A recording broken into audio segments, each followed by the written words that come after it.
They built fortresses that no one ever lived in, cities for millions that now echo like tombs, entire towns devoured by sand, drowned by oceans, or burned from below. These places were built to flourish until everything went horribly wrong. From Arctic wrecks to desert mirages, you won't believe how fast dreams tumbled. So join us for today's video as we're going to uncover the 15 largest abandoned cities on Earth they didn't want you to know about. Let's start with number 15, Krakow. Some places vanish instantly, but this one fades in slow-mo.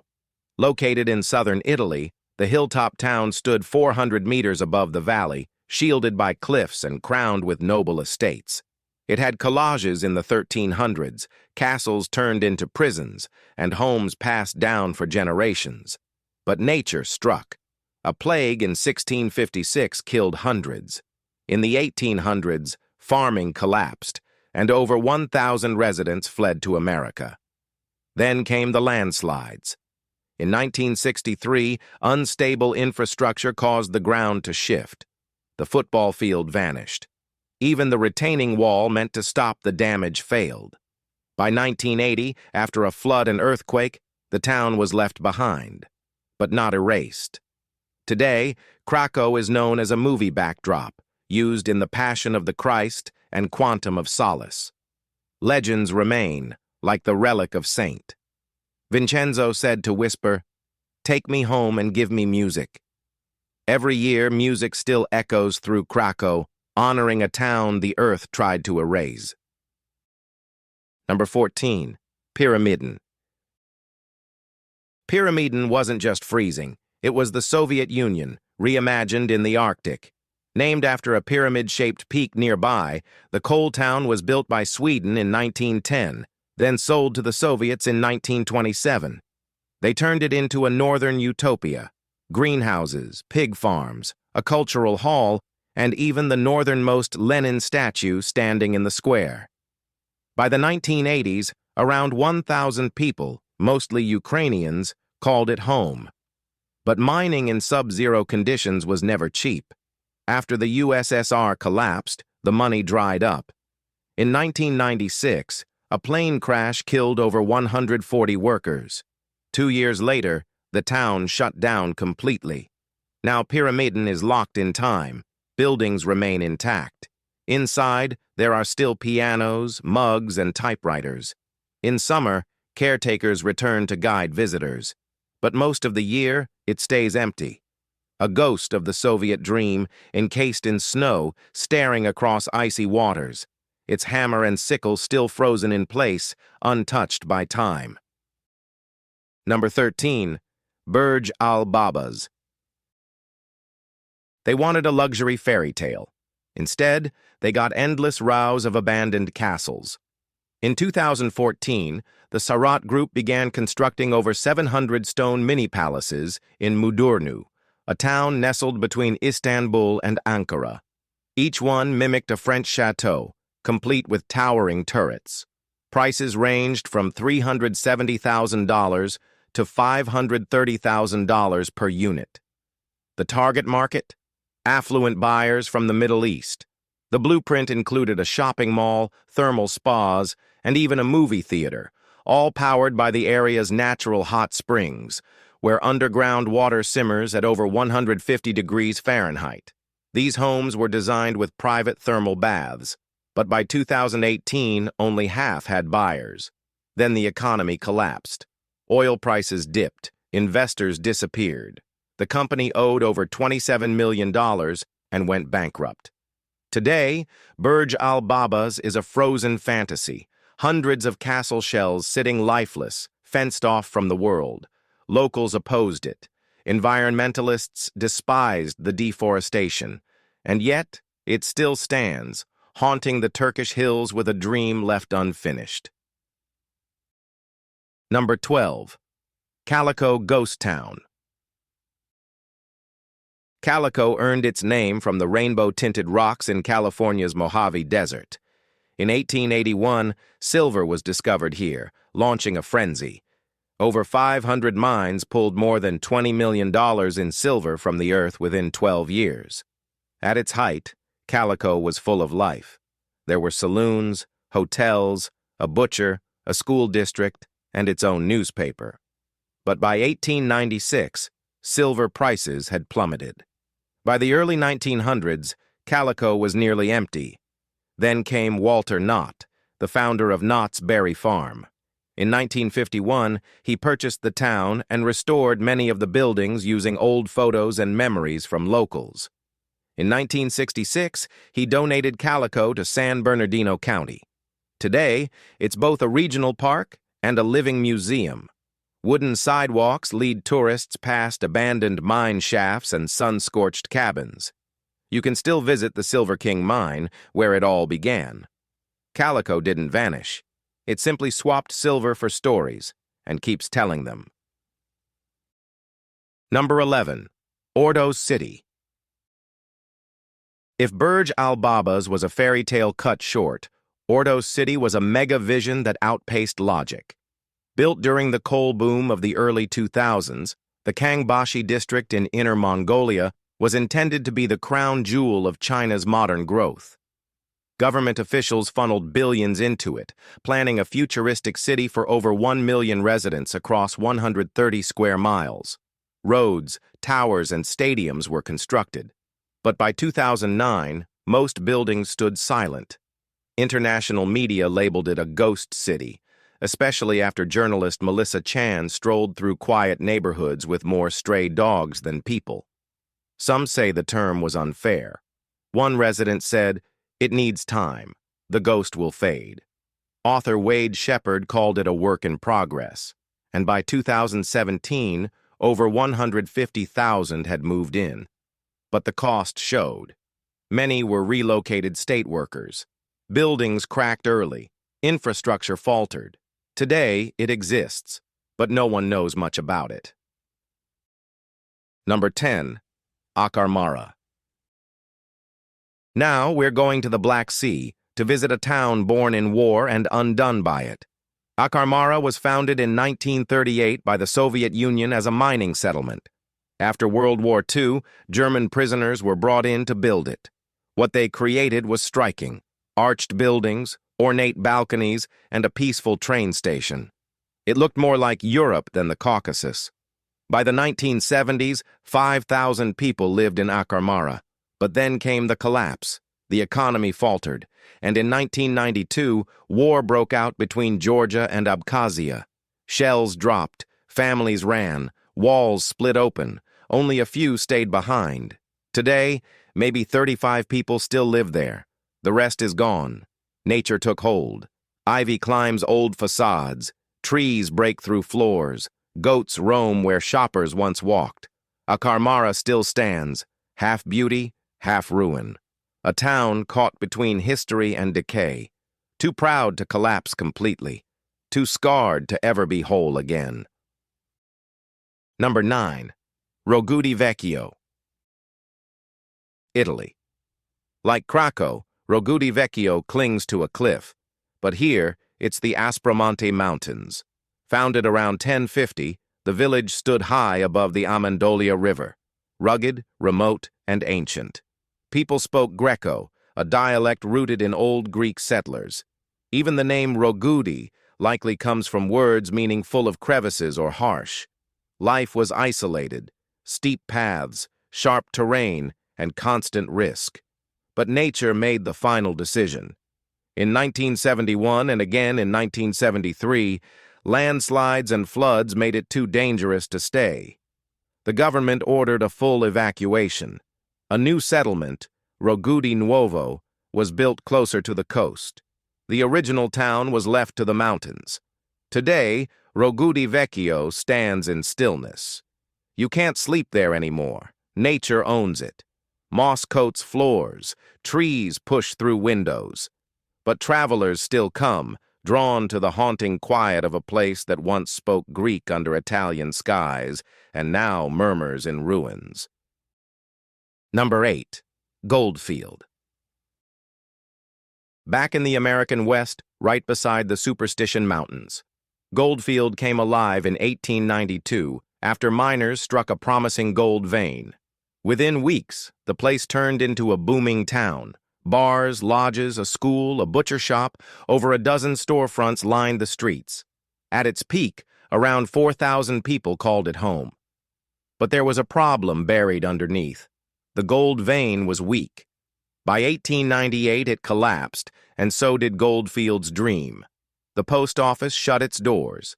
Businesses disappeared. Goldfield faded.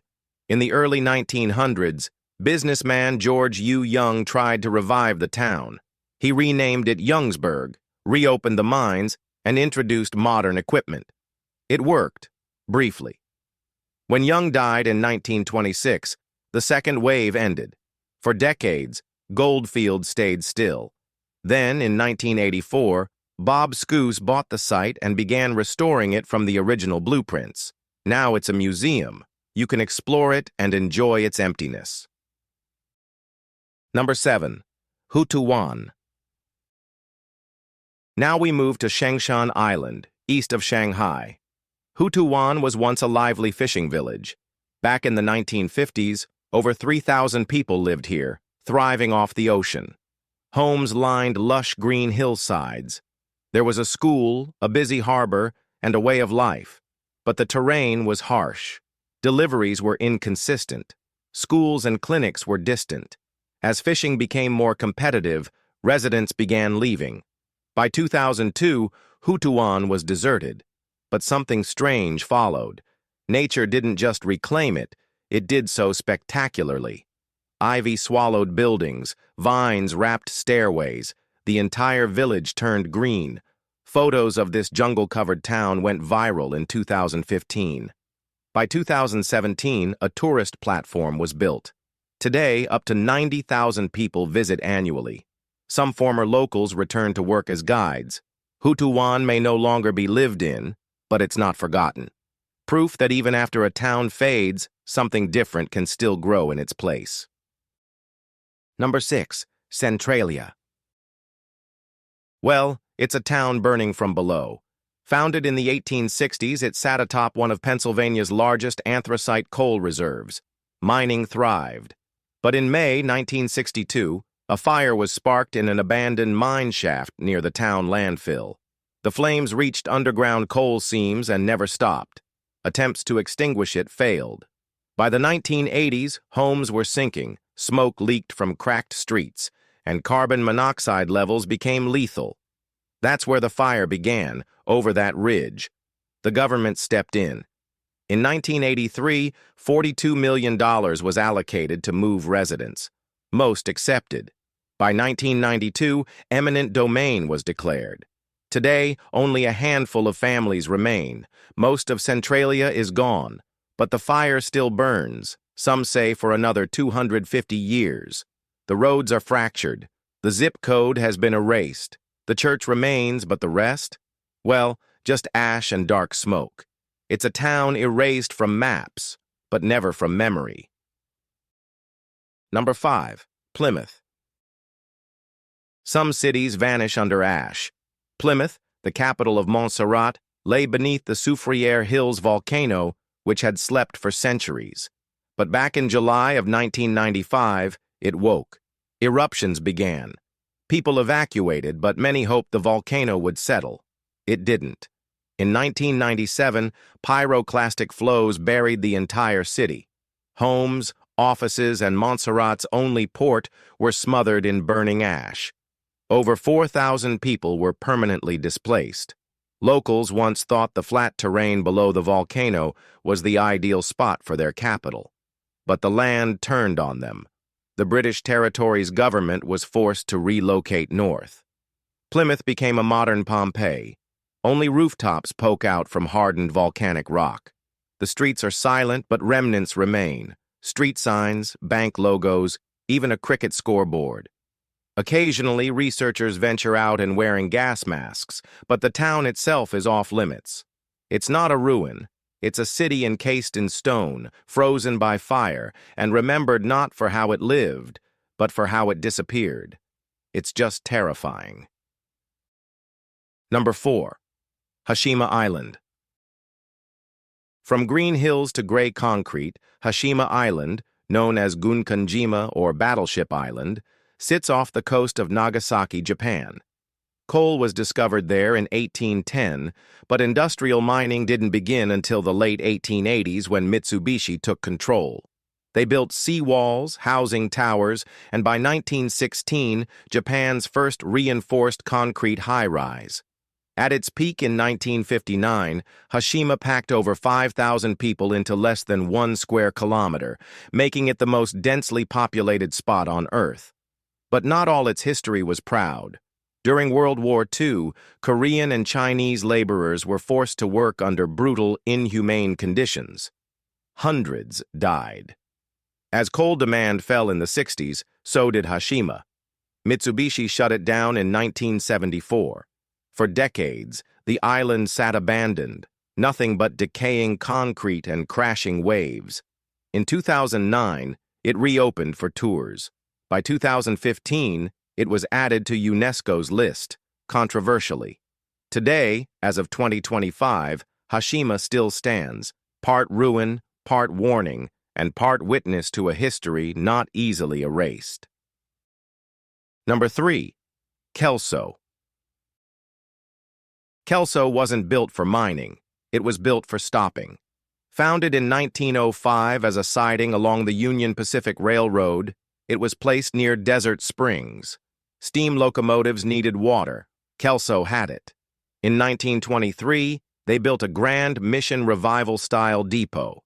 It held hotel rooms, a telegraph office, and a cafe that served passing train crews and passengers. During World War II, nearby iron mines fueled the war effort, and Kelso's population swelled to 2,000. But after the war, diesel replaced steam. Mines shut down. By the 1980s, the depot closed, and Kelso began to fade. But in 1994, the National Park Service took over. After full restoration, the depot reopened in 2005 as the Mojave National Preserve Visitor Center. Now you can still walk through the same lobby where railmen once rested. It's no longer a pit stop. It's a preserved piece of desert legacy that reminds visitors what once passed through. All right now, let's move to Number 2. Body. If Hashima was an industry isolated on concrete, Body was the Wild West trapped in dust. In 1859, William S. Bode found gold near Mono Lake. He died in a snowstorm shortly after, but the town that took his name exploded into a boom town. By 1879, Bode had nearly 7,000 residents, 2,000 structures, and a reputation for lawlessness. It was said, "Goodbye, God, we're going to Bode." The streets were lined with saloons, and shootouts were routine. But just as fast as it rose, it fell. The gold vanished. People left. Fires in 1892 and 1932 destroyed large portions of the town. By mid-century, Bode was nearly empty. In 1962, California declared it a state historic park. Since then, it's been preserved in a state of arrested decay. Visitors walk the same streets, peer into homes, see beds, books, and even beer bottles left behind. Bode isn't a ghost town you forget. It's the Old West, frozen mid-breath, holding on to its grit. Number 1. Matiyate. In 2020, while renovating parts of the ancient town of Midyat in southeastern Turkey, construction workers broke into a cave. That single cave led to corridors. Those led to dozens of rooms. What they had stumbled upon was massive, an underground city called Matiyate, meaning city of caves in ancient Assyrian. So far, only 3% has been excavated, but what's been uncovered is staggering. Homes, water wells, kitchens, storage rooms, even synagogues and churches dating from the 1st to 6th century. Archaeologists believe Matiyate may have once sheltered up to 70,000 people, especially Jews and early Christians fleeing Roman persecution. Carved into soft Midyat limestone, the city remained hidden for centuries.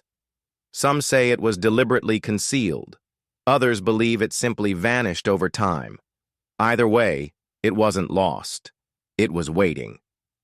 If you've enjoyed this video, like and subscribe. Thanks for watching. We'll see you soon.